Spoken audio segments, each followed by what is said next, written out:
Operation Dynamo was not a battle. It was a race against time. In May 1940, nearly 400,000 Allied soldiers stood trapped on these desolate beaches.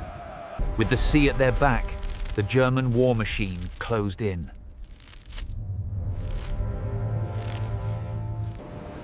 This was not a story of victory, it was the story of an impossible escape, a miracle summoned from the sea. Spring 1940. The war in Europe had exploded. Germany's Blitzkrieg was a force of nature. It shattered French defenses. The Allied command was paralyzed. Communications were cut. The retreat was chaotic. The flat fields of Flanders, once green, are now scarred by shell fire. For the men on the ground, there was no grand strategy. There was only the march. They were pushed back until there was no more land to retreat to. Their destination, Dunkirk.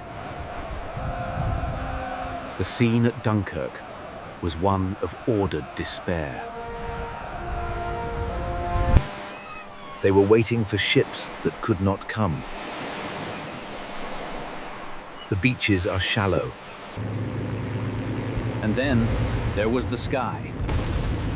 The Luftwaffe had complete control of the air. And then the explosion. A column of sand and water erupting where a moment ago a line of men had stood. There was nowhere to hide.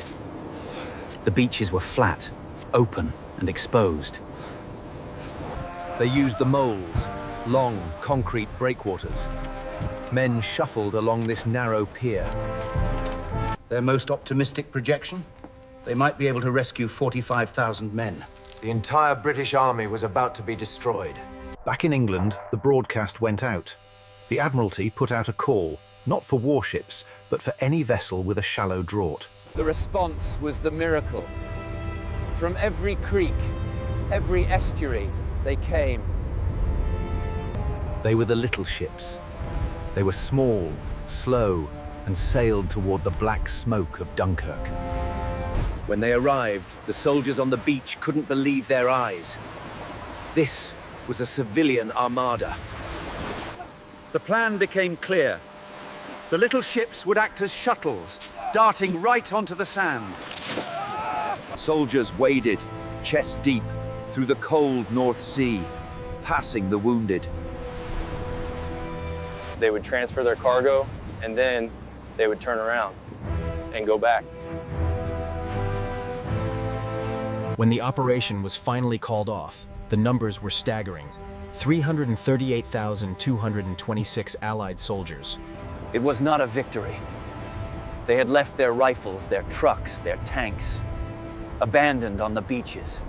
Prime Minister Winston Churchill did not call this a victory. He called it a colossal military disaster. We shall fight on the beaches. We shall fight on the landing grounds. We shall never surrender. The 338,000 men rescued were the seed, the experienced core of the army that would one day return. History turns on moments like this, where the machinery of war is met by the stubbornness of the human spirit. Dunkirk gave birth to a phrase, the Dunkirk spirit, the idea that ordinary people in their small boats can sail into the fire. The beaches are quiet now, but the sea remembers.